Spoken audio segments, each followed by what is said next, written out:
Well, hello, hello, hello. It is Wednesday, the final Wednesday, at least for right now. It is the final Wednesday of Guess Who's Coming to Dinner. Now, listen, I'm going to do something that I tell you to do all the time, which is this. I need you to go and share this live. Listen, it is the last night. I need people to know that this is going to be on because people are always telling me, Kiki, I want to see your lives. Right now I'm going to, I'm unlocking it because it was private. And so right now it's public. So right now you can go and share it, let people know that this Guest Who's Coming to Dinner, the final night is tonight. Who knows? Who knows?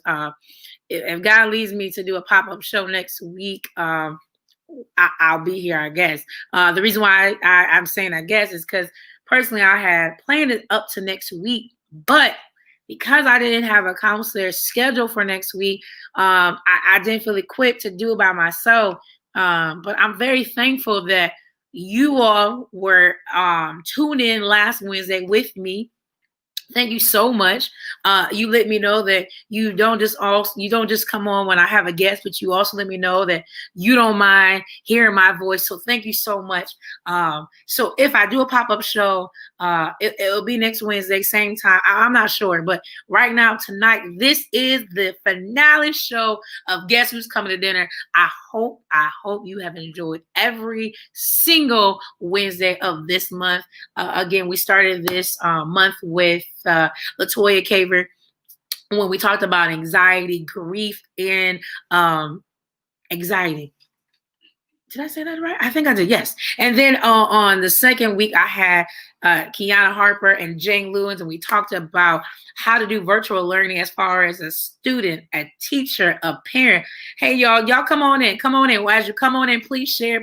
Again, final night. The third night, I had Shelly Mathis on. We talked about relationships because, as we know, as humans, we are all in some type of relationship. We talked about how have relationships been affected because of the pandemic. And then last week, I can say this without disclosing the name, but last week we talked about grief again, grief during the holidays.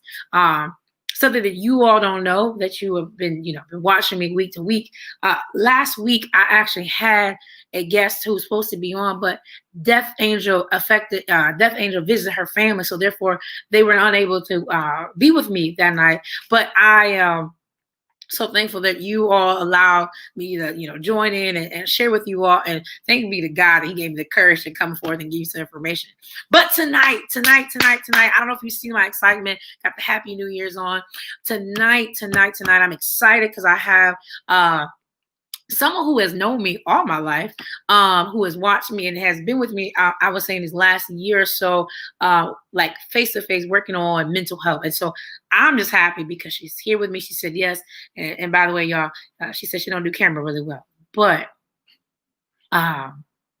she came on. She said yes. I like obedience. Obedience is better than sacrifice. So listen, I'm not going to waste any more of your time. I'm going to bring in my special guest right now. Tierney, hey. Hey, how you doing? I am good.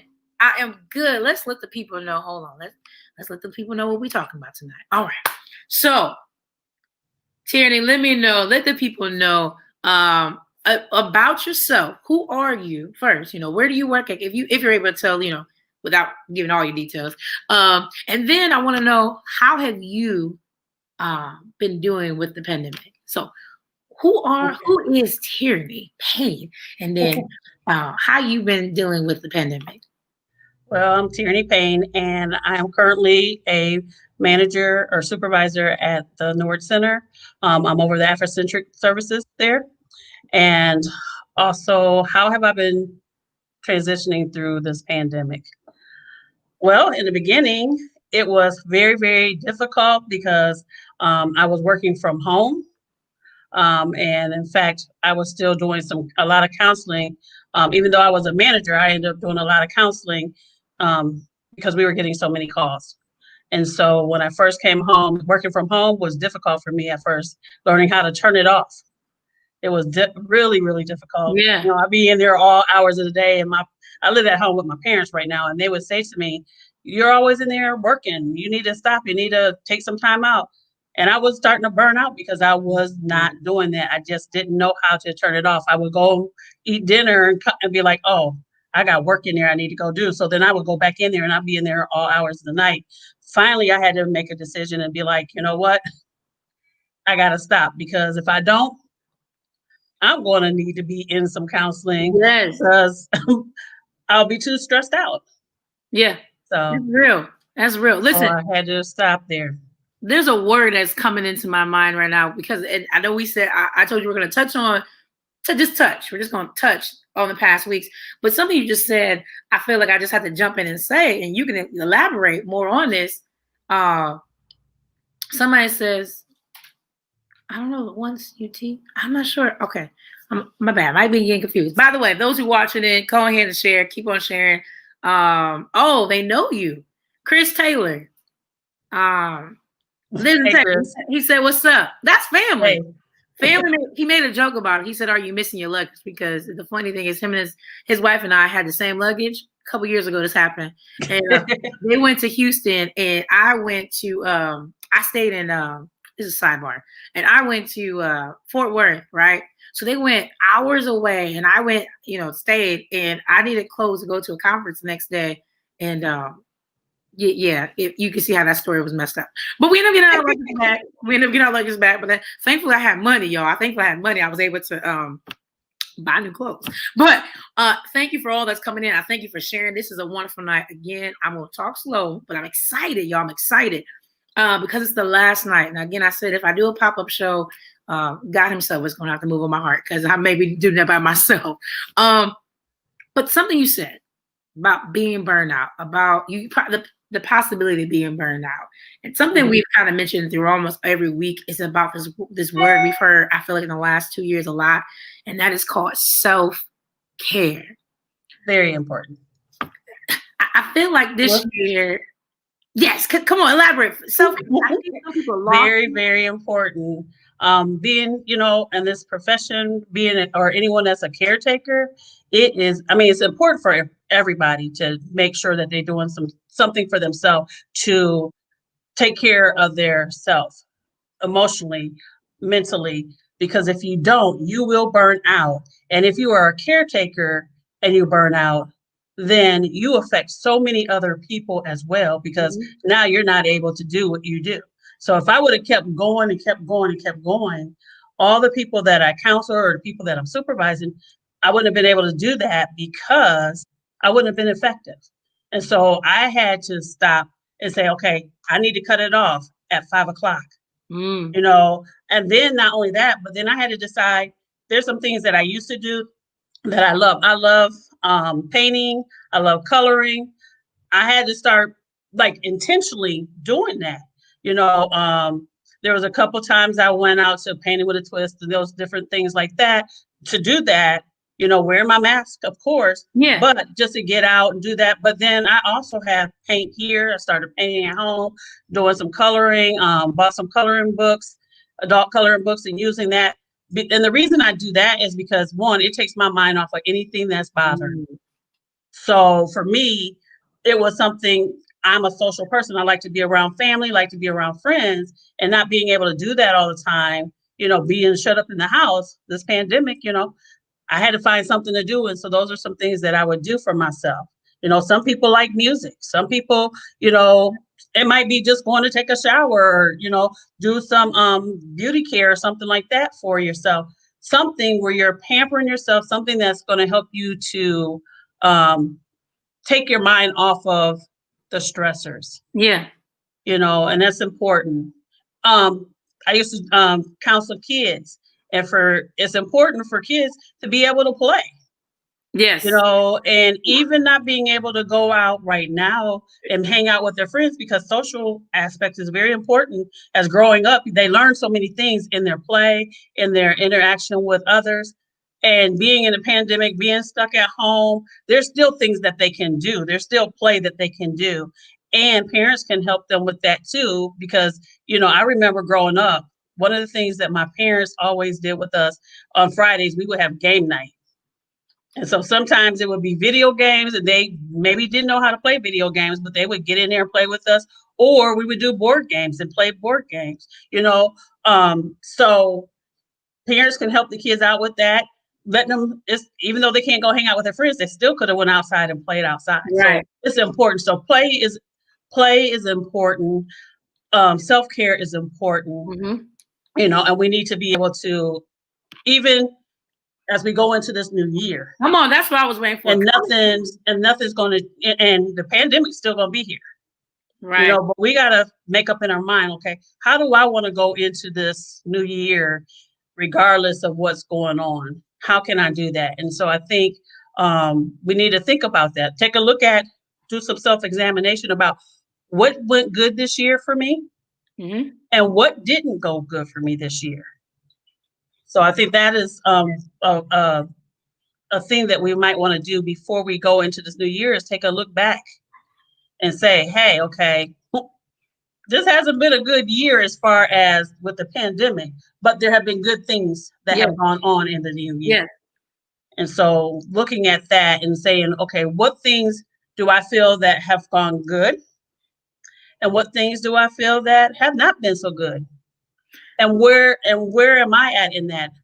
Are there some things that I could have done differently? Could I have changed my attitude about some things? Yeah.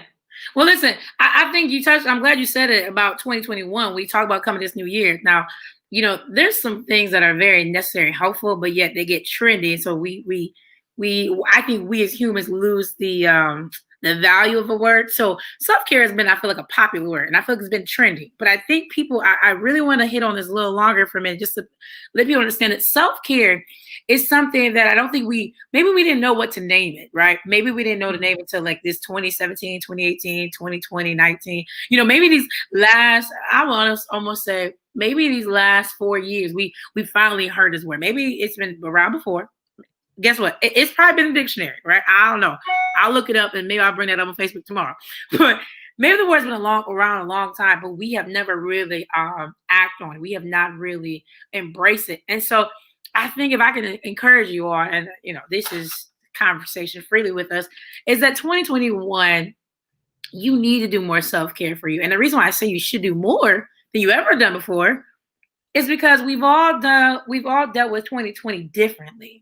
And for some of us, self-care was never, ever any of your day. Like you never spent not a day, not a minute. You didn't spend nothing of your time of 2020. So you need to do some more than you ever done in your lifetime. I agree. And those who do it before, don't stop. Keep doing it, because as we've all heard before, you are no good to anyone else if you don't take care of yourself. You have to take care of self first.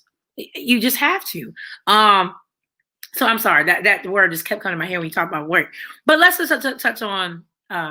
Before you go, I'm gonna think about, like, when we talk about self-care, I'm thinking about self-care in like different areas of your life. Yeah. For instance, emotionally, how am I doing emotionally? Asking yourself that. Am I walking around sad and depressed all the time?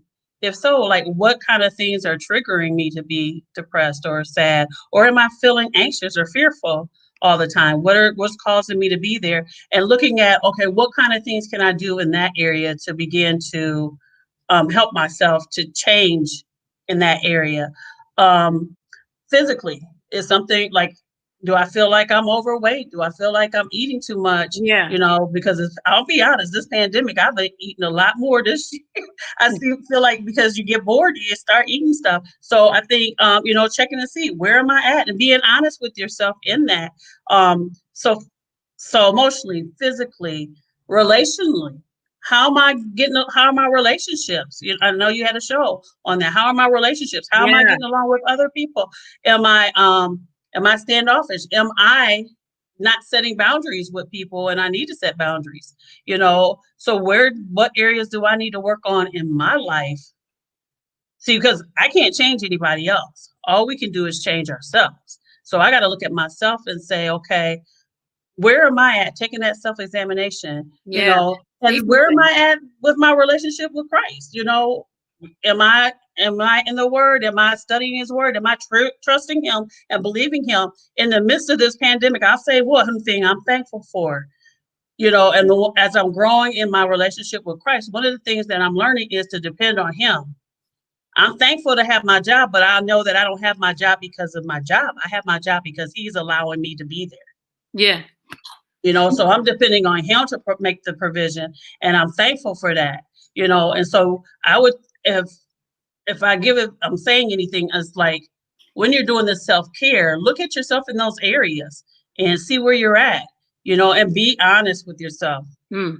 Yeah. Sometimes we're not honest with ourselves. Oh, no. You know what? So listen, we got some people agreeing with you there. Stacey, right when you was talking about ourselves, she said we must be self-aware. And Heather here is saying self-care is taking care of the whole self. And Shelly even mentioned this just 2 weeks ago, that self-care is not talking about just like getting your nails done or getting a cut. Like, it is literally doing maintenance on the self. Maintenance is basically what you're doing. When you do self-care, like I don't know if she said it, but I've heard it before. Like, we maintenance our cars, and if those people who don't take care of their car, like oil change, check on your tires in the winter season, people. For those who are up north, we're in a real winter season. You South people don't know about the winter season. But for us northern folks, we're in a real winter season. We have to check our tires and make sure there's some tread on there. So you're doing maintenance. You're taking care of it to make sure it runs for a long time. I can't only think about cars because we put so much value in cars. We should put that same value into our bodies. We want our bodies to go a long time, and it can't go a long time if we don't take care of ourselves. Now, listen, I've harped on that for a minute. Wait a minute. You said the thing. I like the analogy of the car. If we ignore those signs about the car, our car gives us signals, right? Yeah. And if we ignore them, our cars break down.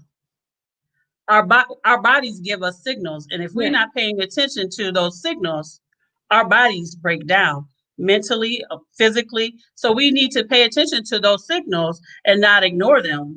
They're triggers, stressors, we need to pay attention to those. And if we don't, then like I said, we can have where we just have the opportunity where we're just like, I'm trying to figure out the word I'm trying to say right now, and it's not coming to mind, but it will come. No, you can. But we'll just have like a breakdown where where we just feel like we're just exhausted and we cannot move. So it's important for us to pay attention to those signals.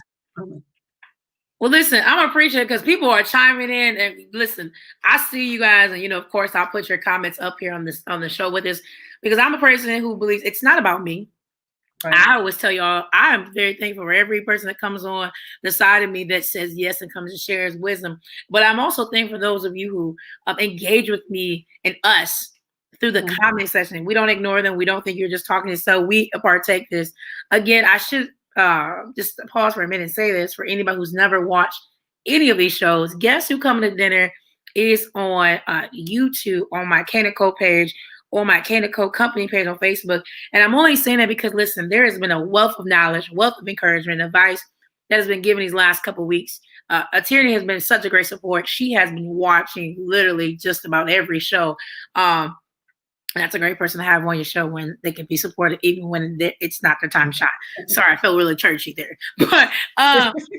But Guess Who Coming to the Dinner? If you thought this was about the movie, let me let you know, I've never seen the movie with Sidney Poitier. I've told people I was going to watch it. I've never watched it. But Guess Who's Coming to Dinner, just to lay the foundation, it's about who is sitting at the dinner table. Now, I know we just passed Christmas, and I know we just passed, we're going to have New Year's tomorrow. But the reality is dinner table conversations are eventually going to happen again. If you don't have a big family, maybe you eat by yourself, but dinner conversations never really touch anything beyond the surface. And I'm going to say that slowly. Dinner tables at the holidays, dinner tables throughout the weekday, they never, ever touch anything beyond the surface. Dinner tables, lunch tables, kitchen tables, they're always joyful times. They're always about laughter. It's always, kikiing with you person. But we never get to the matter of the person sitting next to us or across from us, whether we live with them, whether we are only seeing them for the holidays, we never address. We never really know what's going on with a person. So guess who's coming to dinner? You may say it's mom, it's dad, it's uncle, it's sibling, it's friend. But what I really mean is, guess who's coming to dinner? Loneliness. Guess who's coming to dinner? Anger and anxiety. Isolation. Guess who's coming to dinner? Someone who's dealing with grief, someone who's brokenhearted. That's who's coming to dinner. Though you see face, what you don't see is actually who's coming to dinner. So with that being said, you know what, Tierney? I'm just going to mesh those things from last week, and we're just going to bring those into the new year, okay? Okay. So if you've noticed, you see it says how to transition to the new year 2021. You already seen I got my hat going on, everyone. Queen Cookie says she wants to wish everyone a happy new year and be safe. She's a very supportive friend, very supportive. So we're getting ready for the new year, right? Look here, I got something for y'all. This is how I'm going to transition to this. I don't know about y'all, but tomorrow, I feel like it's only right. Hold on, let me get ready for y'all. I feel like it's only right to go without a bang, y'all. I feel like on New Year's, this is the reason why we're doing this show. I felt like though we're going into a new year, a lot of us are asking us, how do we go into a new year when our circumstances are not going to change? Now, I'm going to say it slow because I know I talk a lot. I seen y'all laughing at my fur. It looked good.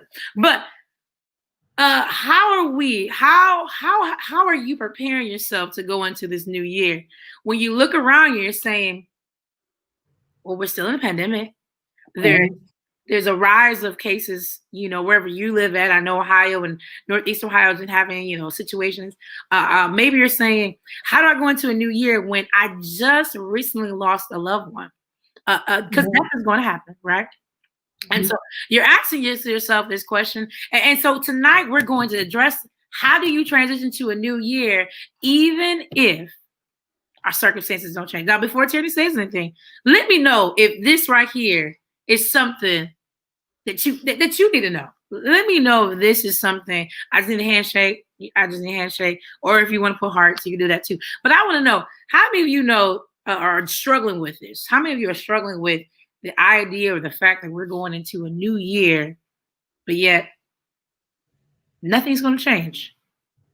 And I shouldn't say nothing. Your circumstances may not change. Your circumstances may not change. Yeah. Okay, y'all slowly coming in, because y'all going, once I get into it, they're going to start, me. It's okay. It's all right. So Tierney, how would you suggest to someone who is dealing with the grief, right? It's a recent death, right? Whether it's COVID or not, whether it was COVID related or not, right? Your loved one is gone. And so they're going now into a new year without the loved one that started this year with them. And they're saying, I don't really know, and given this can be a lot, so I don't want you can generalize it. Because some people, it may be their mother, it may be their parent. And that's a real struggle. Like, they're like, how do I go into the new year without the person who created me? So, Tierney, what would you suggest to someone who's dealing with death and they're asking you, how do I go? Save or unsave? Because my platform is for all. So help right. There. I would say, first of all, that they need to be honest and give them and allow themselves the opportunity to grieve. That's your loved one. You miss them. You're going to miss them, and allow yourself to grieve. And don't let anyone tell you not to grieve or that you should be over it.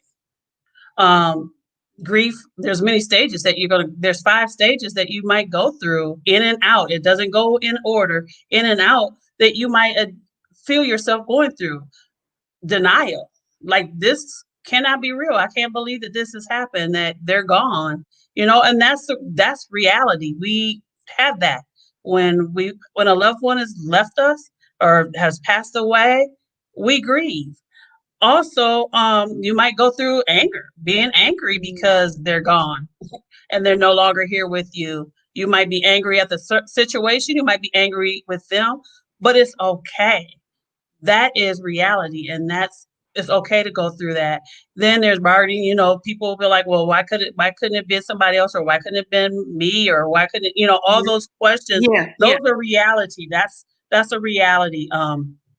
But to be honest with themselves and say, and then there's the depression, being Mhm. sad and depressed about it. It's okay. And then finally, the last stage is acceptance. But that, like I said, going in and out of it, you have to allow yourself to grieve. Yeah. And I think sometimes we're hard on ourselves and we don't allow ourselves to grieve.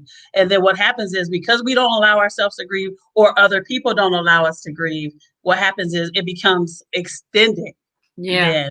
And it keeps going on and going on. You'll always remember your family, those people that are close to you, those people in your inner circle. You're always going to remember them. You're always going to miss them because they're not with you.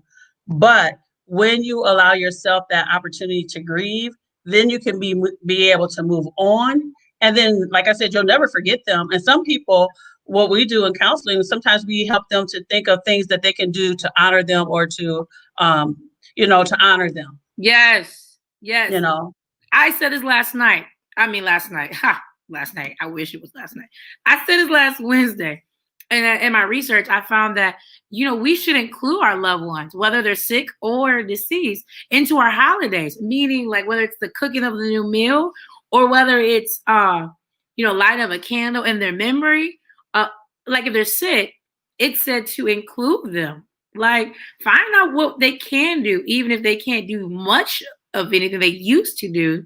Find ways to incorporate. When it comes to death, find ways to like almost seem like they're still there, in some insignificant, in some significant way, One of Um, the things I think about when you're saying that is, what could be their legacy in the family that you could pass on yeah, in the family that people can carry with them. And some people I know have made, like, maybe taken like t-shirts and made blankets out of them, yeah, or taken pictures and had them put on blankets or something like that, so that you have some kind of memory of that person, that you remember them. Like you said, there's different things you can do. You can look at some of the things that, it could have been a recipe and we're passing it down in our family, to honor them, and to remind us that that person meant something to our family. yeah. Yeah. Queen Cookie said grief is a very long process. Journaling, counseling, support groups can be of help. And Yes. that's true. All of those things are very true.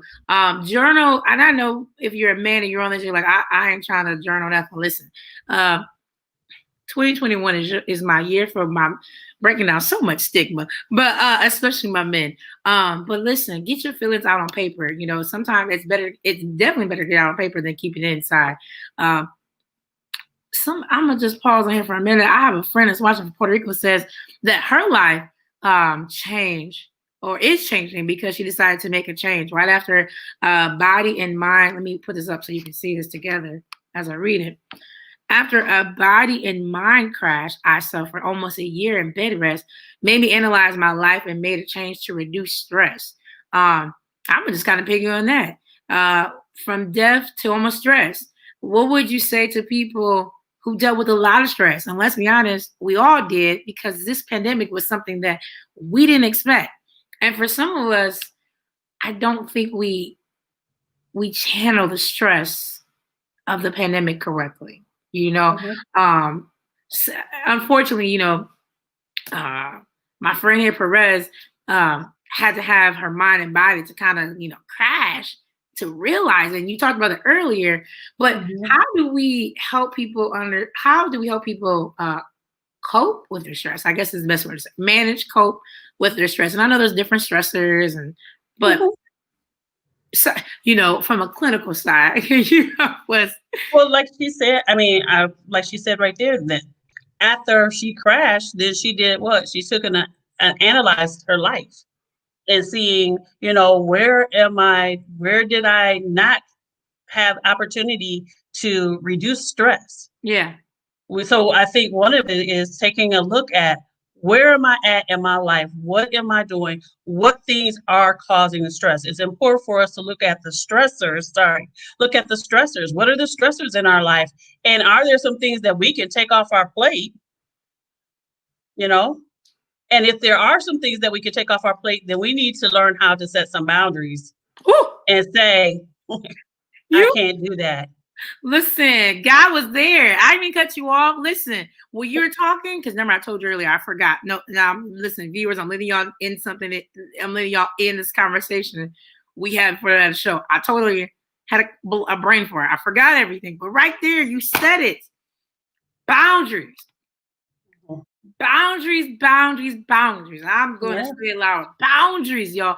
Listen, Tina, I need you to help me. Help me help everyone else that's watching us. I think, and I'm going to just, going along around saying this, but I think human beings are guilty of not setting boundaries. Like, I think some of us know how to do it a little bit. But I think for the majority of us, we don't know how to do boundaries. Like, we don't really think people are really walking on us, but they are. And we get mad when people say something, but we didn't really tell them that was something they couldn't say to us. Going into this new year, I feel like a lot of us need to learn how to mastermind boundaries in our relationships. Not just in our relationships, but even with ourselves. That's true. We will keep going and keep going and keep going like we the Energized Bunny, and then we're falling over on the ground because we didn't learn how to say no, because we're worried about, oh, well, they might not like it, or it could be, I feel like I need to do it because it's going to make me this or it's going to make me that. Mm-hmm. And so we have to not only learn how to set our boundaries in our relationships with people, but also need to learn how to set boundaries for ourselves. Yeah. Sometimes we can be worse on ourselves than other people. We'll keep pushing ourselves to achieve and not realizing we're about to burn out. Yeah. Our light is about to go out. And sometimes people don't recover from that because they keep pushing. And it's causing you've had all these stressors and stuff, and you're going to have anxiety, depression, and sometimes you don't recover because you've waited so long and you ignored those signals. As we was talking about the car, you can't ignore the signals that are coming. When you're starting to feel tired, we don't sleep sometimes. We'll just keep going. Yeah. When I know I should be in bed sleep, instead of reading a book or watching TV or anything like that, I need to say, okay, no, I need to go to sleep. Or if somebody's asking me to do something and I know that my plate is already full, I have to be able to say, you know what? I'm sorry, I can't do that right now. They might not like it, but I need to know myself, and I need to say, hey, I can't. Boundaries, we talked about this off air on Sunday night. A lot of us don't really know, or we don't know how to put boundaries without we feel like being an offense to someone. And I think if I can say anything, boundary is not just something like against, like you said, it's for ourselves too. But when you set a boundary within a relationship or for yourself, it's not something, it shouldn't be looked at as something negative, right? Right. It should be looked as almost, we can go back to self-care. It's almost like I'm doing this, one, if it's to myself, boundary, it's like, hey, I'm setting myself up so I don't overdo something, or I don't do something my body shouldn't be doing or reject or what have you. But when it comes to a boundary setting with someone, it's almost like you're letting somebody know, like, hey, this is what I'm willing to accept, willing to do. This is not on you, but it's on me to make sure I enforce this boundary. But also, it's for us to be able to move forward with knowing what's allowed. I know people don't like the word rule, but that's right. What's acceptable. And so this is what's acceptable behavior. And if the thing is, if people respect you and they like you, then they're going to adhere. They're going to respect you, and they're not going to try to push you. Yes. And that goes two ways, one, like you said, I have to be willing to set the boundary, but also that person needs to be willing to, if they want me and be authentic and should be okay with, hey, I'm not able to do it. They might not like it, but they're still going to respect me enough to follow and adhere to the boundary. Yeah. That helps us to begin to see, is this person really about having a relationship and following the boundaries? And, or are they trying to control me and Yeah. trying to manipulate me? Then you have to take a step back and say, okay, wait a minute, what's going on here? Because if you're respecting me setting a boundary, then you're not going to try to cross that boundary.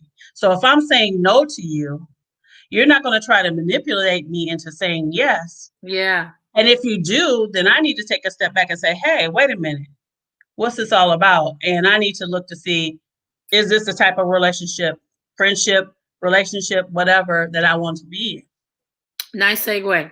You know what? Because you're talking about a relationship. That's the last thing you ended on. So here's the thing. It happens every year. I don't care if it's December 29th, 28th, 30th, 31st, January 1st, because we see them on January 1st, and January 2nd, and a little bit of January 3rd, a little linger on. People always want to talk about, I'm going to a new year, and you dropping these relationships, whether it's your friendships and this, this ship, whatever it is. And sometimes I feel like people are willing to break up. Some people are willing to leave a situation without really amending a situation, finding a common ground. Because sometimes some problems are really not that big. Let me just say that. Some problems really ain't that big. And also, there are some relationships that you should never have been in from the start. Right. Out there. So my thing is, when we talk about how to transition to the new year, 2021, and this can go for any year, people are always talking about relationships. And they're always talking about, they're dropping off people. And I think if I could just add my 2 cents, and Tierney, you can chime in with this. I really feel like people should really take inventory on their friendships. But I think people need to take inventory on themselves, as in, are you even a good friend yourself? Now, I know a lot of people don't want to do that. We always look at, okay, this person lied to me and they said they was on, one time you set out to go out to eat and they said they was tired and they actually went on a date. That's silly stuff. Well, and this is none of my friends stuff. Let me just be honest. None of my friends did this to me. My friends were great. Mm-hmm. But you get all these little friend issues, right? And then, but you get mad at them, and then you never look and evaluate, are you even a good friend? So I say, before tomorrow strikes, New Year's Eve and, at midnight to New Year's Day, I just think people need to sit for a minute, sit with yourself and ask, are you even a good friend? Or we talk about relationships. Mm-hmm. Sit back for a minute and ask yourself, are you even a good wife? Are you a good husband? Are you a good daughter? Are you a good son? Because a lot of times we want to point the finger at other people, but sometimes we just need to sit with ourselves and ask, are we good? Because this relationship can't go better. It can't go forward or blossom if we ourselves don't really take inventory in us. Because it's easy to point the finger at you. Mm-hmm. What they say, you point the finger at you, you got like, what, 4 fingers pointing back at you? Yep. And it is important that first of all, we have to understand that when we say relationships, it's more than one person. So everybody got to do their part. It's not going to work if one person is doing all the work and everybody else decides, the other person decides, I'm not going to do anything. That is not going to be a relationship. Yeah. You may say you're in a relationship, but both of you are not working to make it work and not communicating and not working on self to see where you're at and how that you can make things change, then it's not going to work. So yes, you do have to work on yourself before you point a finger. Yeah, there might be some things that person's doing, but also how are you responding? What are some things that you might be doing, in the relationship? How can you do better? And I'll just talk about friendship, okay? So if I'm a friend and every time I always want, my friend to hang out with me and go places with me, and every time I call that person and they're always saying, they got something else to do. Well, I need to stop and say, okay, well, first of all, am I bothering this person? Am I contacting them at the wrong time? Maybe they got something else to do. Yeah. But then also I need to be able to say, hey, can we sit down and talk? I feel like every time I call you, that maybe, I mean, every time I call you, it seems like you got something else to do. Maybe we need to look at our relationship, us friendship, on how things are going. That's communicating Yeah. instead of saying, oh, well, you know what? I'm just not going to deal with them. I'm going to hang up and click that I'm done with them. Yeah. And sometimes people will be like, okay, well, what happened? True. Well, that person had to work all the time. They had to be at work or something. So maybe I was calling at the wrong time and they were unavailable. Doesn't mean that they didn't want to be bothered with me, but if I don't ask them or if I don't talk to them about it, then guess what? I'll never know. I'll just be assuming, and that's not helpful when we just assume things. No, not at all. Not at all. So No, yes, I think you're right that we do need to take a self-examination when we're in relationships and looking at ourselves. Where are we at in this? What am I doing to make sure that I'm doing my part? The scripture says, in order to have friends, you got to show yourself friendly. They're my friend. Yeah, that's good.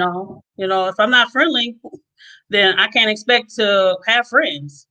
That's good. That's good. Listen, you are such a great person to talk to tonight because we just segue right into these things. Now, I didn't go into like week this, but we flowing real well. Listen, if you have enjoyed yet this far, please, if you like it, drop a heart. If if you're enjoying tonight, put a thumb up. We just need to know. Of course, tomorrow I'll do a check-in post, and I do please take in the time to respond back. I want Tierney and I to know whether you enjoyed us, whether you are getting something. Every show I do that. This is not to say we're done. This is just to make sure you got your ears and eyes open for tomorrow. I know it's a New Year's Eve and everybody will do a lot of stuff on Facebook, but I want you to know that tomorrow it's necessary for you to respond and let us know how you are enjoying tonight's show. But I have to say this, tomorrow, literally, we are 24 hours and some change, all right, from this new year.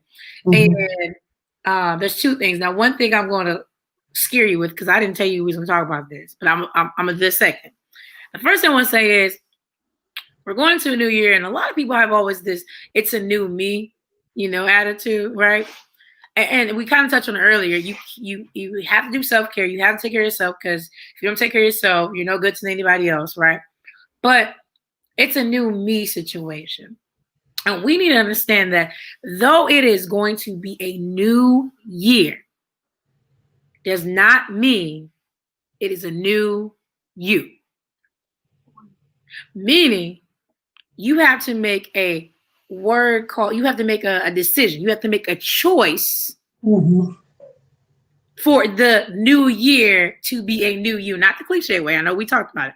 But it can't be a new year if we're doing the same things. That's right. It can't be a new year. And this is where I'm getting for tonight. And we can touch on both. It cannot be a new year if you allow your circumstance, what's around you, to dictate how 2021 is going to be. And I'm going to say this real short, and Tierney's going to, I'm going to tap in and let her run with this. A lot of things, good and bad, happen in 2020. 2020, I've heard some preachers preach on, I've heard some leaders talk about this, whether in church or not, that 2020 was, horrible. It was bad. And listen, yes, death happened. Yes, people lost jobs. People lost homes. But all of 2020 isn't bad. All of 2020 wasn't bad. People I've seen found love, got married. People had babies. I mean, like, they didn't just get, the baby wasn't just born in 2020. I mean, like, the baby actually, like, happened of all in 2020. They got pregnant in, like, February, and like literally the baby just is making it by tomorrow. You know what I'm saying? Like, these babies have made. I actually know somebody's getting married tomorrow, New Year's Eve, still of 2020.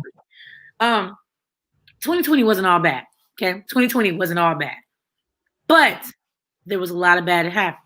So some of y'all have a mindset of 2020 going into a 2021, and the only way that's gonna change, it's gonna get better. It's basically change your mind. Yes, come, Tierney, to help us understand. You got it. Your mindset it's about our mindset. As we think, as a man thinketh, so is he. That's scripture. As a man thinketh, so is he. So if I'm thinking that, going into 2021, that is going to be a terrible year, then first of all, I'm not having no hope. So I'm already having a defeated attitude, a defeated mindset that it's not going to be any good. Now, be honest with yourself, right? Perspective. It's important about our perspective. What is your perspective? You can look at the glass half empty or you can look at it half full. Yeah. It's all about a choice. I can choose. Now, neither one of them is wrong. It's either half empty, half full, but I get to choose which way am I going to look at it. I choose to look at it half full. Now, you have to be realistic too. You have to be honest. All of 2020 wasn't great. But like you said, all of it wasn't bad. There was good things that have happened.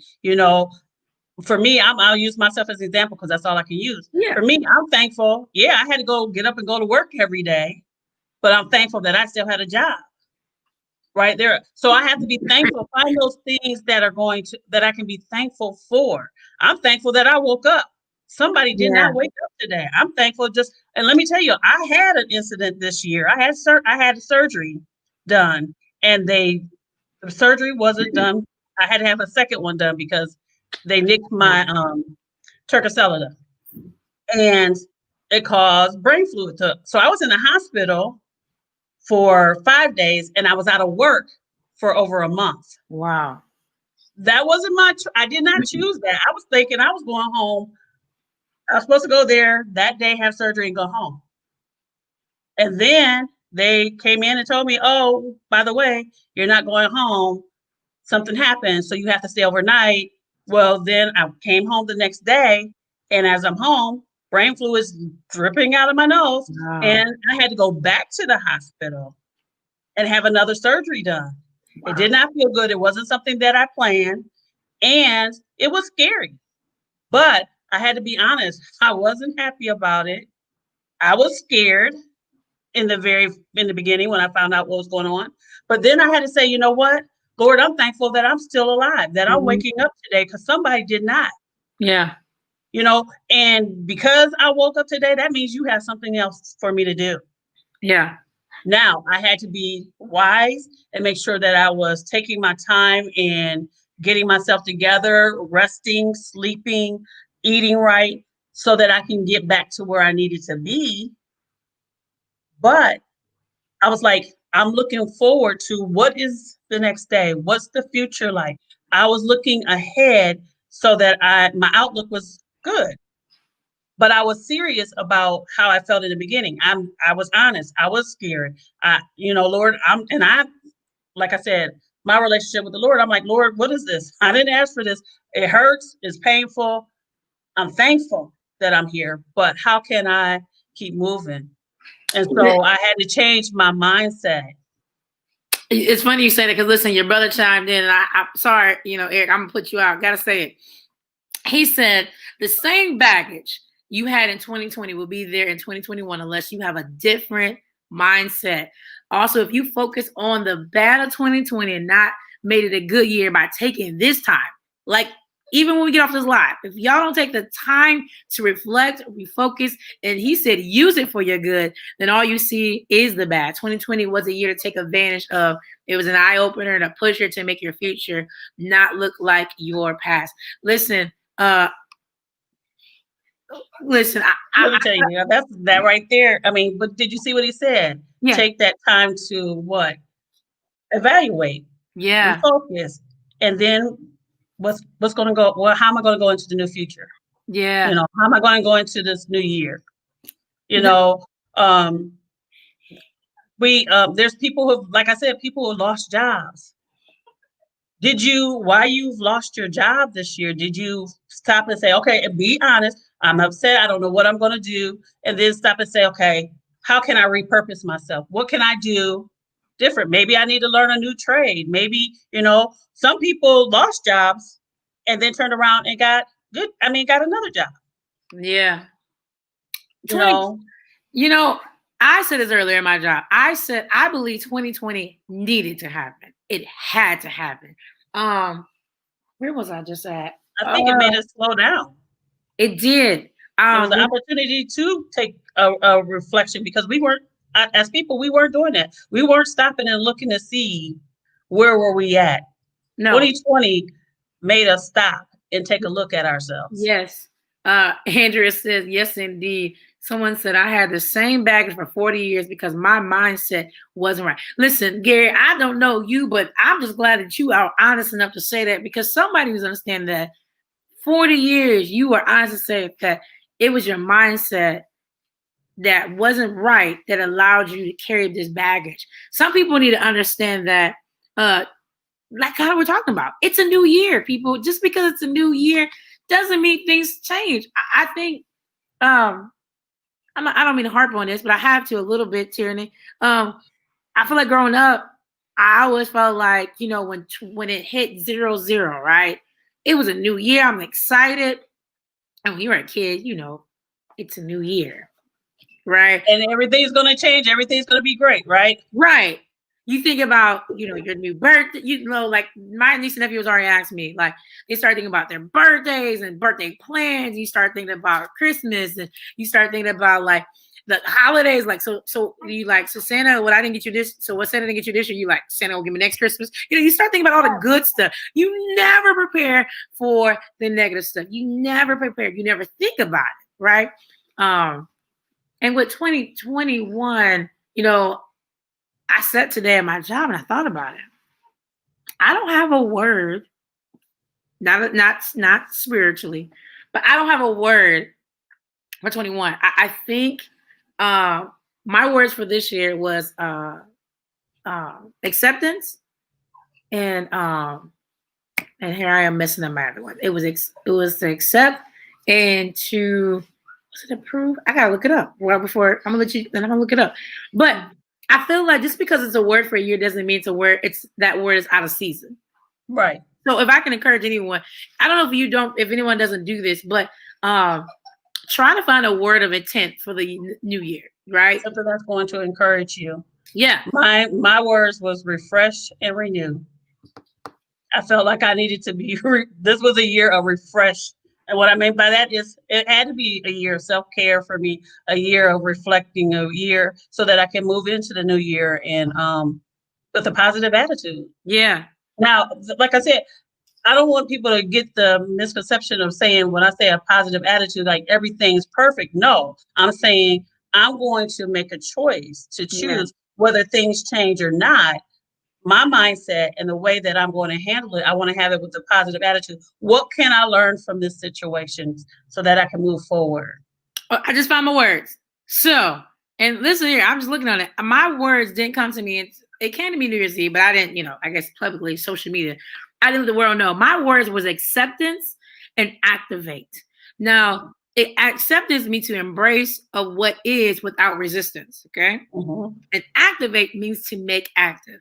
Now, this year, these two words, there were some things I was trying to hide. Like I just didn't want to accept.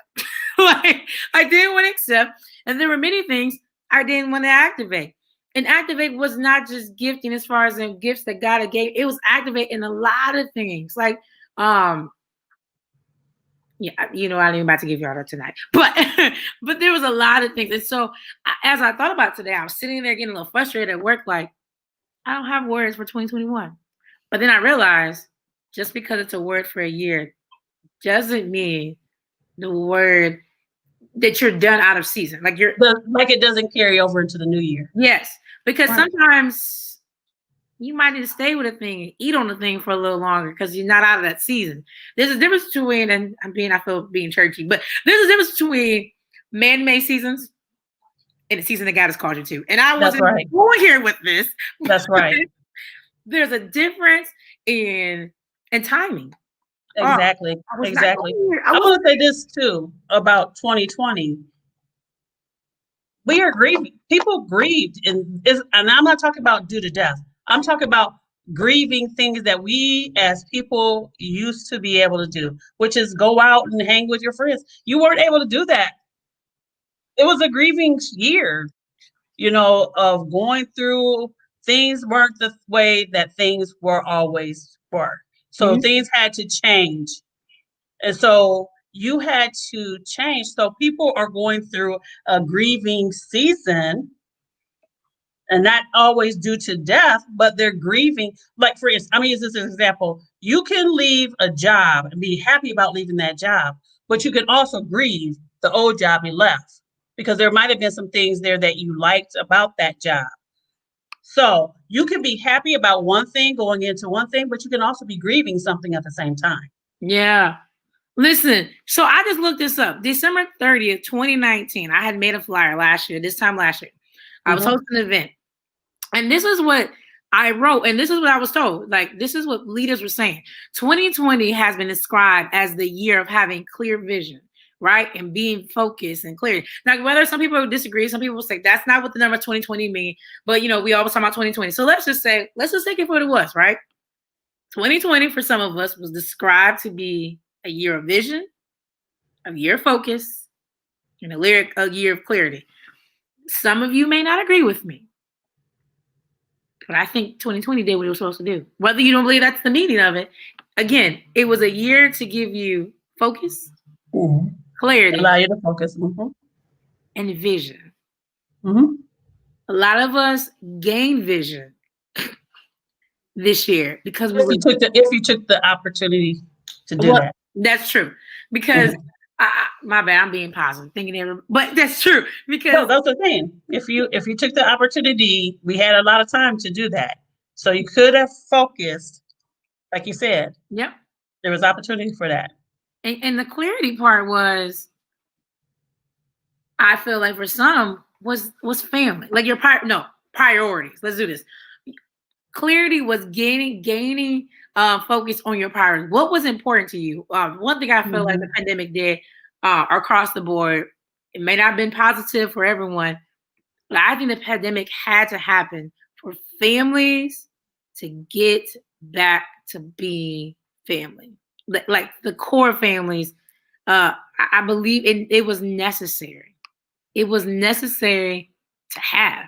Like, if the pandemic never happened, I believe some families would still be as chaotic as it was. I agree. It was an opportunity for people to be able to repair some things in families. Like I said, if they were able to take that opportunity, if they took the opportunity. Some people might have took the opportunity. Some people might not have taken the opportunity. Like I said, once again, though, everybody, in order for those repairs to happen, everybody has to be willing to take their part in making those repairs. Yeah. Sorry about that. We had some disruption going on here. So and it looks like for some reason we keep we're getting kicked out. So let me hold on. Sorry about that. Okay, that's okay. For those who are watching, I'm so sorry. Keep saying weird. Thank you. It definitely is a distraction, but I'm trying to delete them because it's a lot going on. Okay. All right. I just want to. Can y'all let me know y'all still connected, because it keeps telling me here that we're getting disconnected. So I want to make sure people are still able to see. Let me know if anybody can write a comment or a heart. I don't know if you are actually able to see this right now, which is really odd. Now online is showing me that it's still on. I just want to make sure, because this is really odd. It's so odd. So odd. I'm so sorry, Tierney. Okay, you can hear me. We're connected. Great. Sorry. I just had to make sure, because StreamYard is telling me that we were having some issues, and so I wasn't sure. All right. I'm thankful. Listen, all you 20 people, I'm thankful, and you keep sharing it. Please keep sharing it. Again, this is the finale night, and I don't want nobody to miss anything, because a lot of us have not made preparation yet for next year. We have not planned. And I'm gonna be honest, I'm a little guilty of some things. I have not did a lot of goal setting for 2021, because I had to. Today I was thinking about it. That word of intent. So my words of intent, I had to realize that they were still minting for me to go into 2021, because, and I'm just being a little selfish for a minute, I haven't activated all that God has called me to do. I haven't, and that's real. and I haven't accepted all that he's called me to do. If I could just take 2 minutes of this to say this, a lot of you have said, great job, Kiki. You have commended me on such things of, doing these lives and having these conversations. But if I can be honest with you,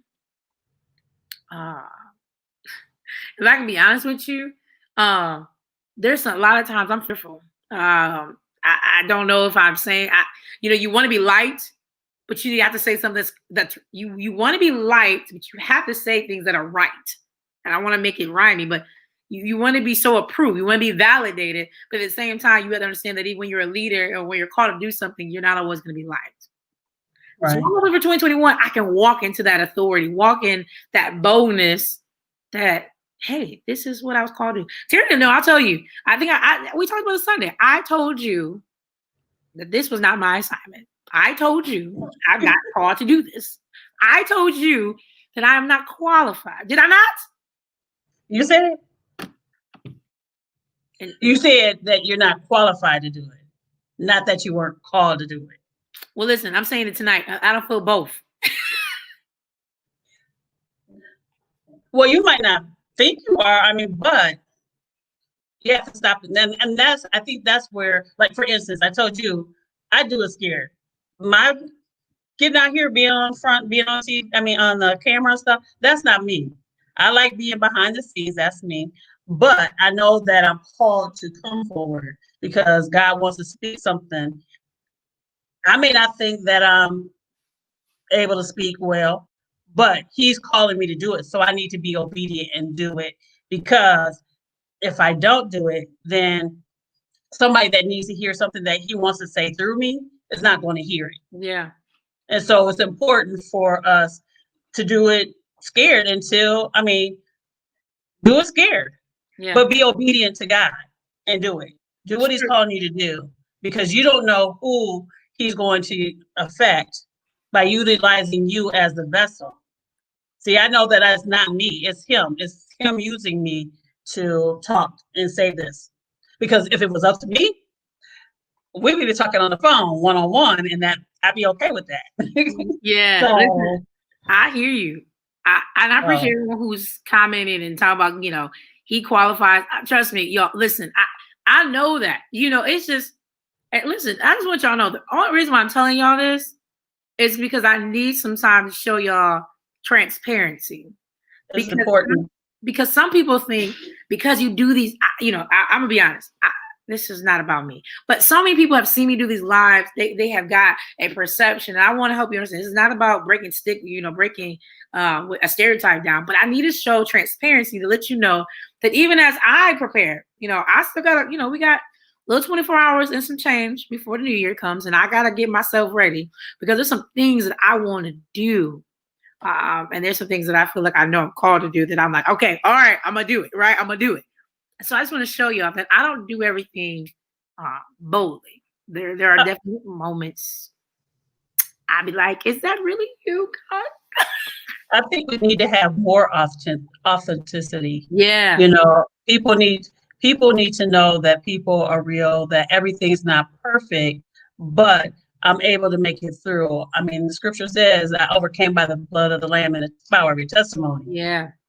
I have to have a test in order to have a testimony. So if I haven't had a test, but if I went through some things, people are going to hear me. Or sometimes you don't, like, I think about counseling. I might not have gone through a lot of things, but there's some things that I've gone to that I can help you to work through some things. I've gone to school also to help to learn some things to help work through things. So what I'm saying is you might not have to go through the same situation to be able to help somebody, but you can be able to, sometimes it's just being a listening ear. Yeah. Being there for somebody, and helping them to work through some things. And I'm talking about across the board, like a friendship. You're a friend with somebody and they need to hear something, or they need you to just be there and be present with them, while they're going through something. Sometimes you don't have to say nothing. It's just being there, your presence being there with them.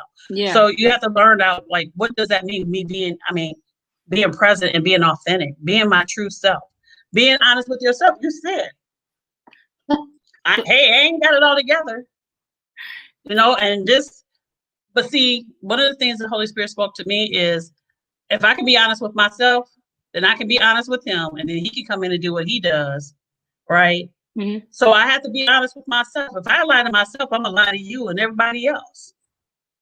But if I can be honest with myself, then I can be truthful with you. Yeah.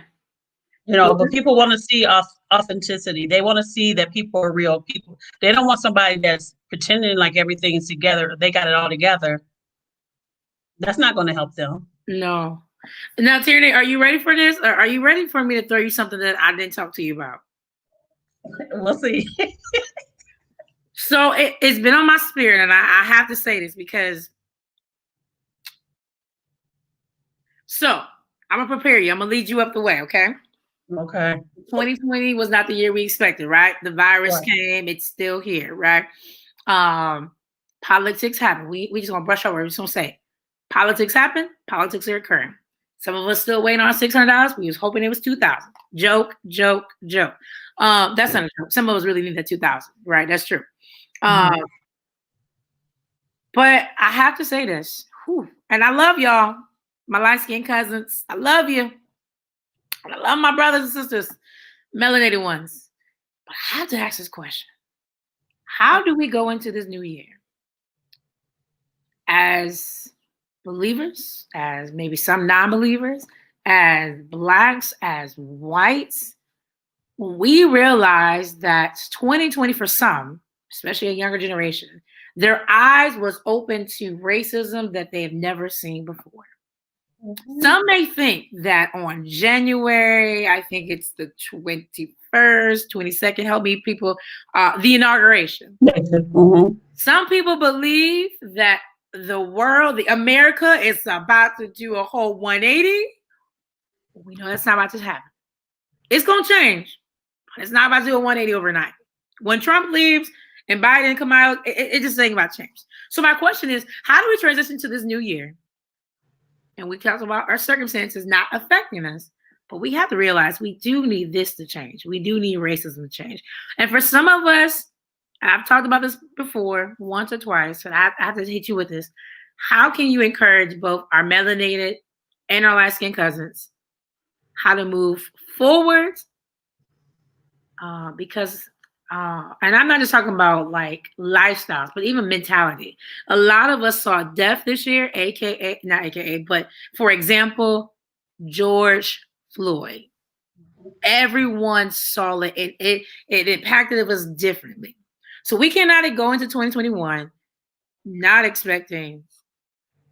No offense, I want to say this. Yeah, that I think 2020 allowed it to be exposed because we were standing still. Yeah. This has been going on. Yes, it has. Yes, it has. For many, many, many years. Yeah. And so it's going to take many years to unravel this. People have, but one of the things I think is that organizations have come forward and made statements about anti-racism and how that's their stance. And so one, I think that as people, we need to hold them to that.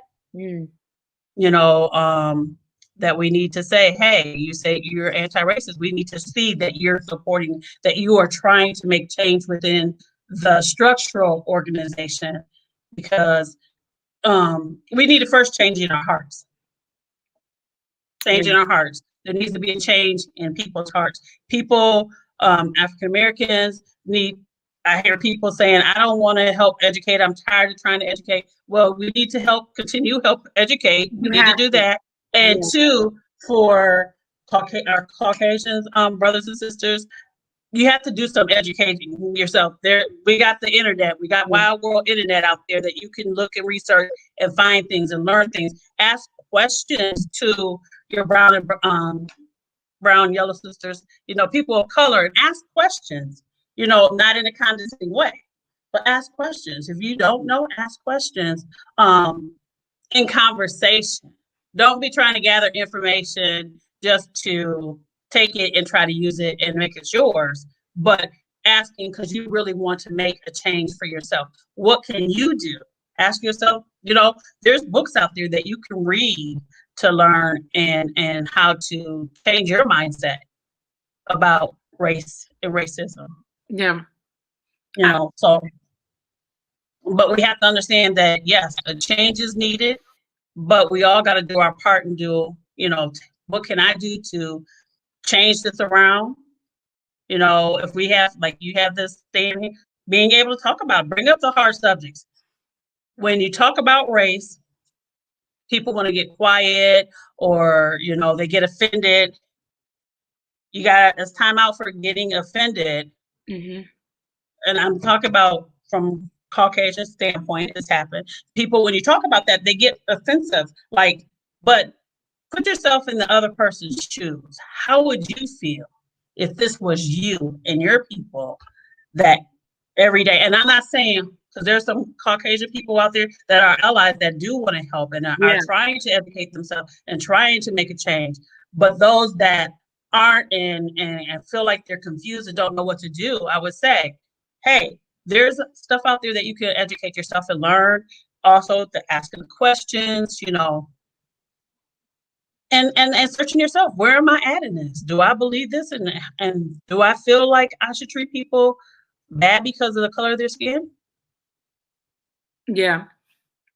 Crystal said here that we need to take more action in expanding cultural competency, and that is so real. And I know, like I said, Terry, this is not something I told you before, but I had to bring this up because some people believe, and this is not to go on as long, but some people believe that it's going to get worse as we go into this new presidency. And I don't know. I just feel like we've already been, and I say we, and I'm sorry, I'm talking about Black side. We've already been so low that I hope we can only go up, right?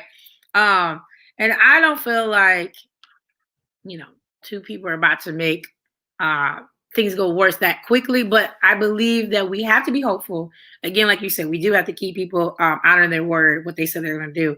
But I just had to bring this up because whether you're saved or you're not saved, again, I know people are on here that are not. We're humans, and as a human thing, we just gotta learn how to work and live together. And so when you go into a new year, I do want some new things. I should mention this. I do want some newness to come of you in the new year. There's some things that we do need to leave in 2020, and this is how we're gonna leave out on this.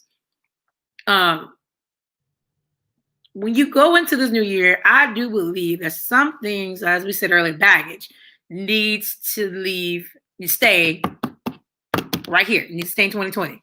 And so we didn't talk about this, but Tierney, I know you are a wise woman. You can flow with me here. Just a few more minutes.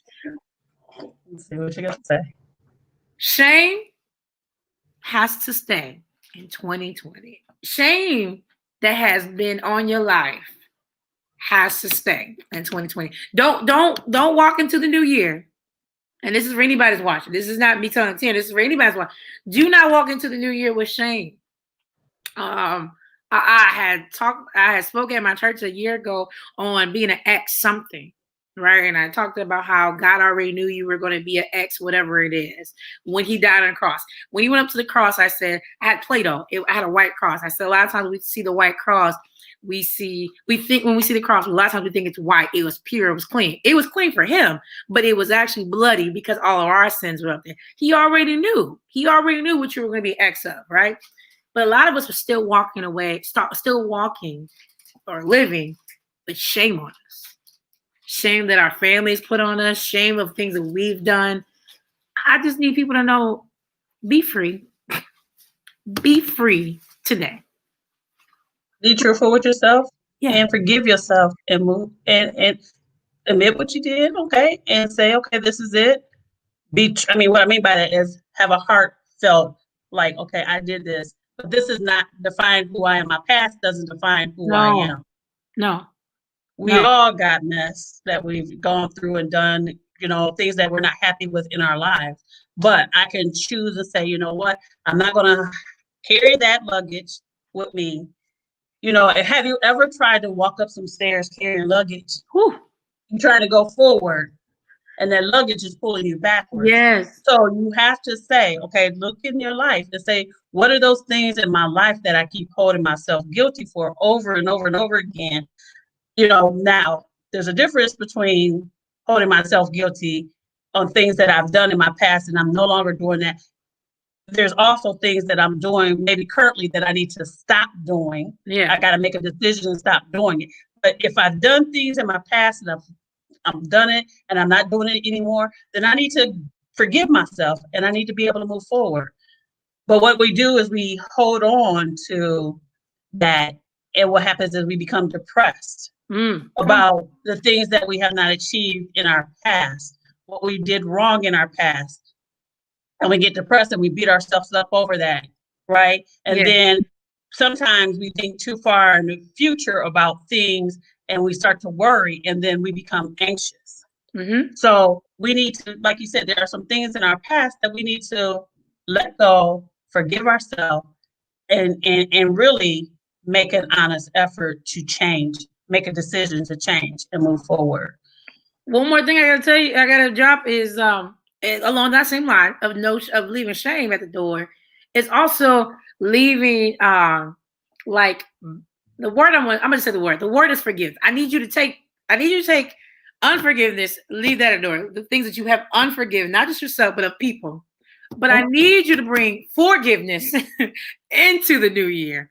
A pastor that I follow online, Pastor Mike Todd, he did this whole series called FU, which meant Forgiveness University. And this is a free plug, go and watch it on YouTube.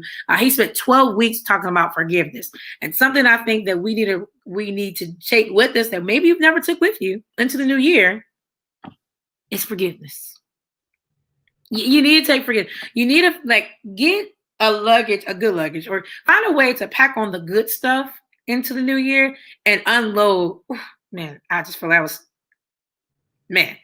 take away the stuff that you don't need and pack the stuff you do need. Now, listen, I stopped there for a minute because I just felt that, because when you go on a trip, sometimes, I don't know about y'all.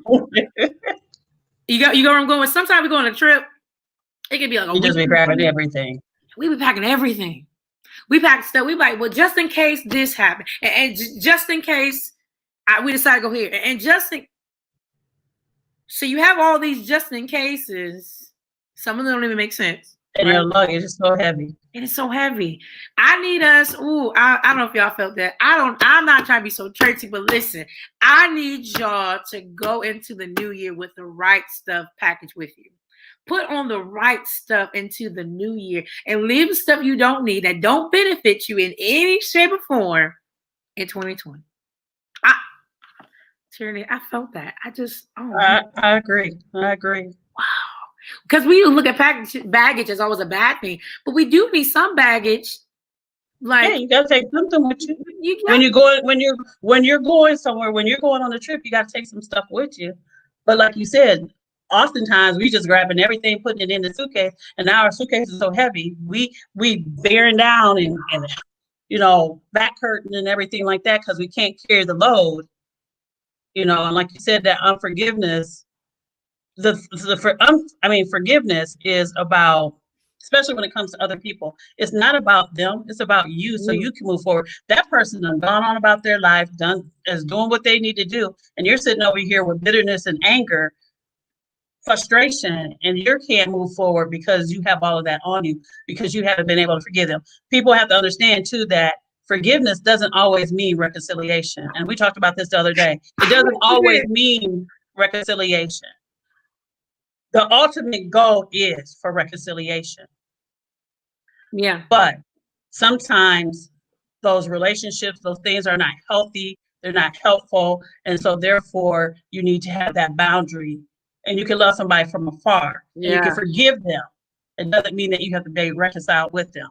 But like I said, that's the ultimate goal, is for reconciliation, that the relationship would be brought back together.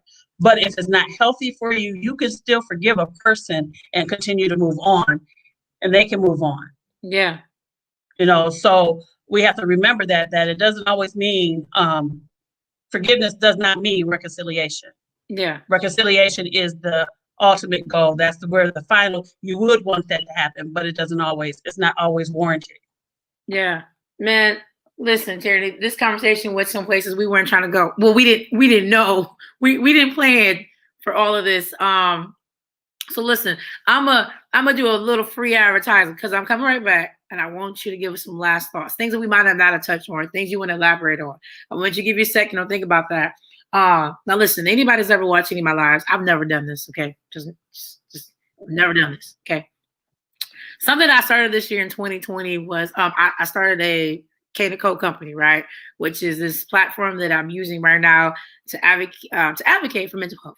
Okay, and Blindside, this is all a mental health conversation.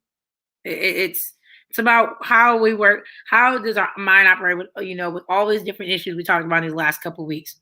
Um, and with that being said, I also opened another company, which was apparel line. And everything we've said tonight kind of goes along these lines. Now I made a shirt, I brought the shirts with me. And this is I'm advertising my own shirts. Kill me. But it simply says, and it goes with it. I'm not just throwing it up here for no reason. It simply says unknown is greater than routine, right? And if you can really look at it, there's a mask on the can't right there, right? This was supposed to be my pandemic shirt because it was like my coming out. But the reason why I did this was it says unknown is greater than routine. A lot of people might go overhead. I know people have supported me. They're like, I don't understand that. Okay, let me say it slowly, and then I'm explaining. The unknown is greater than the routine.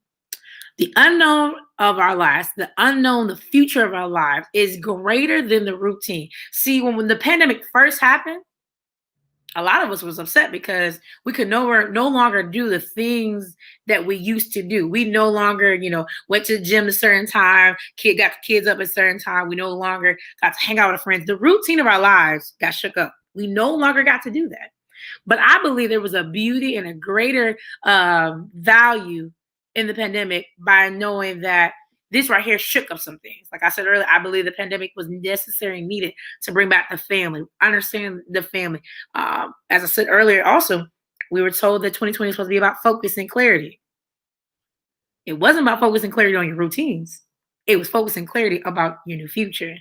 And so tomorrow, I'm going to advertise it. These shirts, I was selling for $20. But if you want one, all that to say that if you want a shirt, I'm just going to sell them tomorrow for $10. They come in black and white. Unknown shirts, you can message me tonight. If you have a number, you can text me. $10, and then plus shipping. But just $10 shirt, they were $20.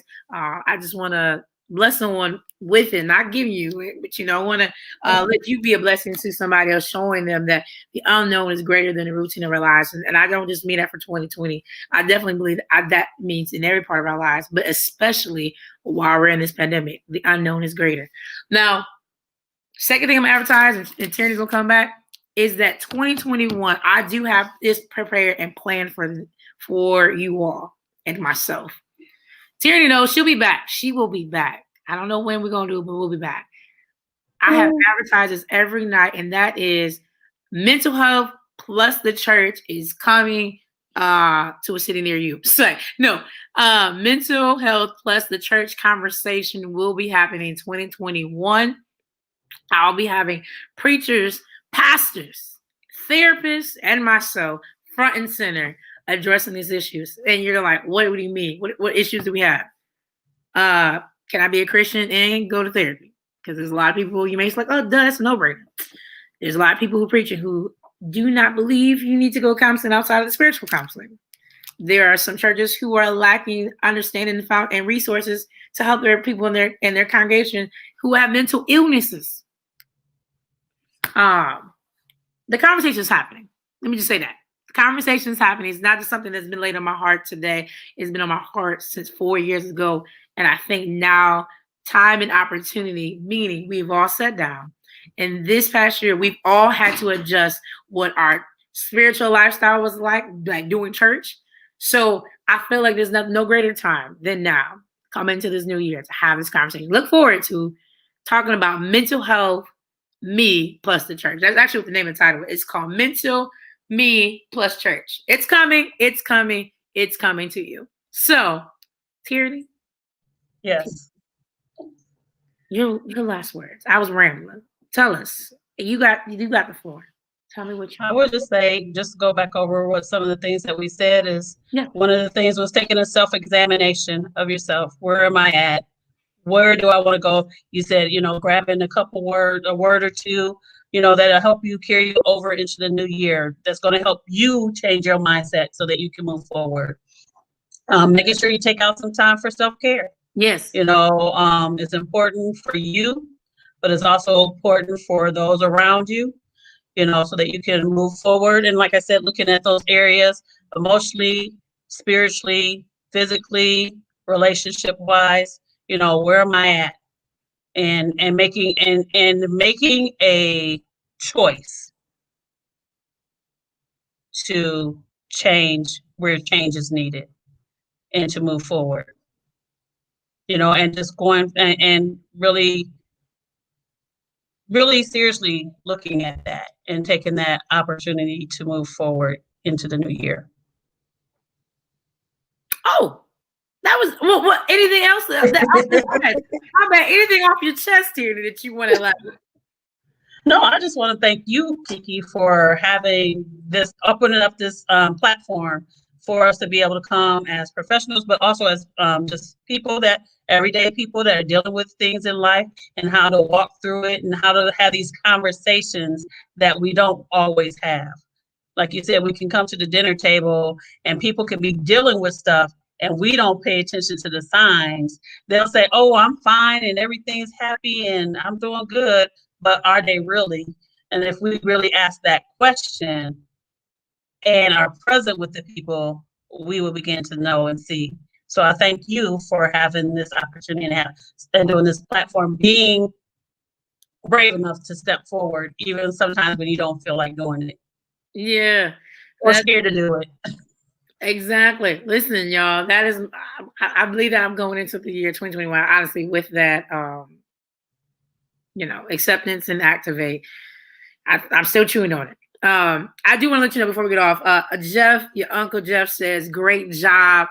He said he's proud of you. And he said, awesome. He said, great response to the great question that we talked about. We were talking about racial attention, going into 2021. He really appreciated what you shared with us as well. Eric, I appreciate you. You are, is in Texas? Where is he? Where are you actually? Where is he? New Jersey. In New Jersey. I'm like, is he even in the country?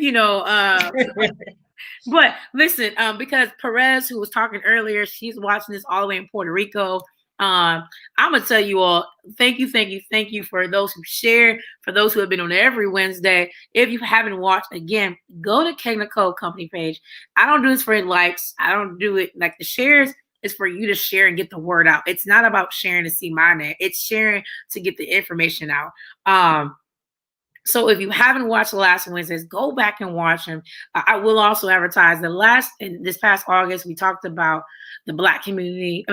Mental health in the Black community. If you never watched any of those videos, we talked about everything from police brutality to suicide to high infant mortality rate, how that affects our mental mind, to Black women trying to conceive children. How, if you don't know, Black women have we're in the high group of infertility issues. And so if you never, if you maybe just want to learn, you just want to listen, hear some melanated, some African-American people talk about their struggles. And you may say, I deal with it too.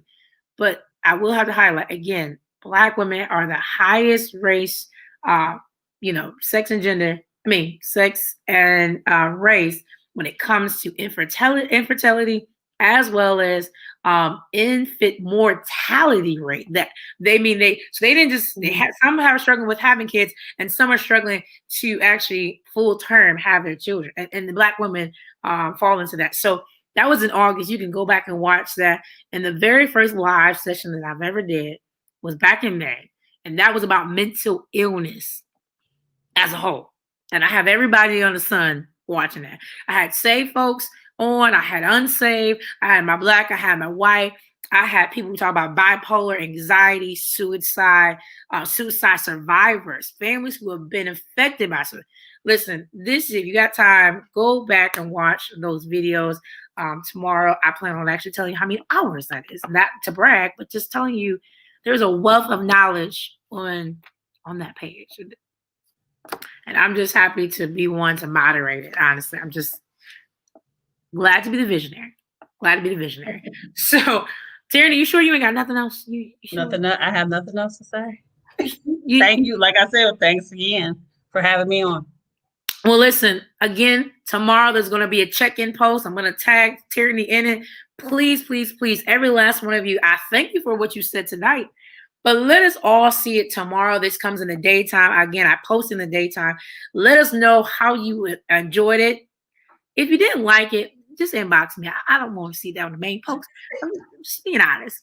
Leave your negativity in 2020. No, but honestly, chime in on the post. Let us know that you like it, how much. Give us descriptive words, right? Because in order for me to continue doing this, I need to know if it's really benefiting anyone. Because as I said, it's not about my name. It's not about being liked. It's not about being popular. I just want to know if if it's affecting change, if it's bringing about change. That's all. That's the only reason why we're doing this. Gary Henry said thank you both. Awesome show. Carla Powell said thank you both. Oh, we thank you. Thank you for watching. Yeah, thank you.